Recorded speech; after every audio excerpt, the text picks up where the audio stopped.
the hairy lad who was exploited for the sake of entertainment. Fedor Jeftichew was born in 1868 in St. Petersburg, Russia. He had a rare genetic disease called the hypertrichosis, which made him excessively hairy. This condition was otherwise called the werewolf syndrome, and it caused long hairs to grow virtually all over his body.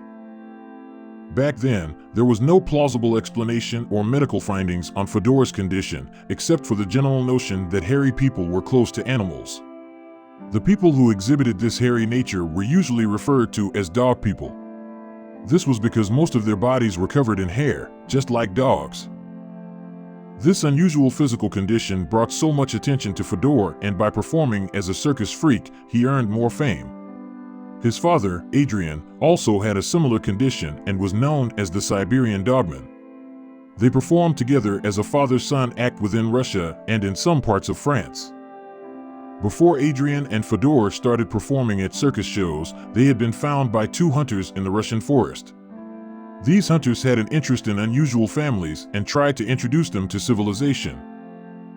One of the tabloids that focused on the hairy-faced people and their journey to Europe revealed that both Adrian and Fedor were treated with caution and great care by their captors.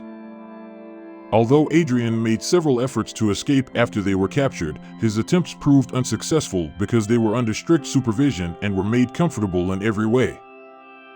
Fedor and his father were exhibited all over Russia and later taken to Europe, where people marveled at their physical appearances. They caused such great stir that in Paris, Adrian was named L'Homme Chien, which meant dog man. When both men arrived in Europe, they were subjected to various medical tests by a team of doctors.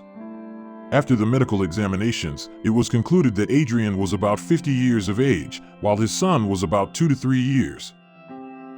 Little Fedor was reportedly playful and caught the attention of those around him. People would usually touch his facial hair to confirm that he was truly hairy. After some time, Fedor began to learn different foreign languages due to frequent travels. As he learned quickly, he started relating with the audience in French and German. He also spoke basic English. As soon as Fedor turned 16, his father died. During this time, P.T. Barnum, a talent agent who had seen Fedor when he was exhibited in Liverpool, approached him and presented him with an offer to perform at various circus shows. Fedor took this offer and signed a contract with Barnum and subsequently moved to reside in the United States in 1884. Barnum renamed Fedor and started calling him Joe the dog-faced boy. Barnum also created an elaborate story around Fedor's entire existence and how he was found. He explained that both Fedor and his father had been captured by some village men while in a cave. As the story goes, Fedor's father resisted domestication and had subsequently died, but the son was spared and taught to wear clothes and speak. To the listeners, Barnum would say that Fedor had been spared so that they could tame him. In what Barnum called the most prodigious paragon of all prodigies secured in over 50 years, he introduced Fedor to the American public. Indeed, for the first time, the audience was thrilled to see a young man neatly dressed in a Russian military uniform. However, this young man was unlike other men because the whole of his face was covered with silky brown hair which had the semblance of a dog. While the audience was still absorbing what they had just seen, the young man suddenly released a deep growl.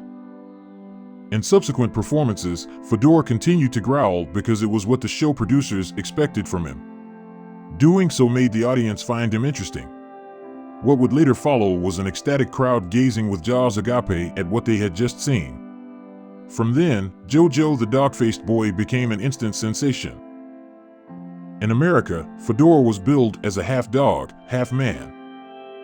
The audience would see Fedor barking and howling in order to arouse the crowd's interest and as a form of entertainment. He was said to be well-mannered and absolutely modest. Fedor grew to become one of the most popular circus performers.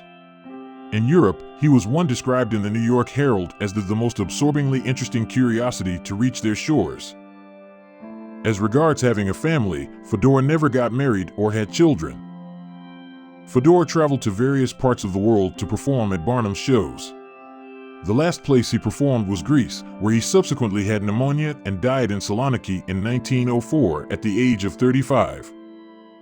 Once the news of his death reached his fans and other performers, they greatly mourned his departure. Like and subscribe.